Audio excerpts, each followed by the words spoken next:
Hey guys, in this video, I will show you how to cancel a domain and get a refund from Hostinger. Alright, let's begin. First, open your web browser and log in to your Hostinger account.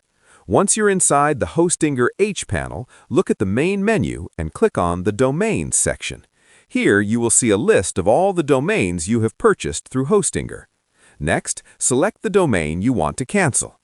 After opening the domain settings, locate the Auto Renewal option and disable Auto Renewal. Turning this off is important because it prevents the domain from renewing automatically in the future. Now access the Help Center and click on the option to start a live chat.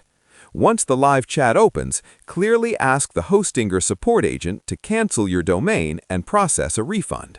Follow any instructions they provide to complete the request. After confirmation, your domain cancellation and refund request will be handled by Hostinger support. So that's basically how you can cancel a domain and get a refund from Hostinger. That's it for this video. Thanks.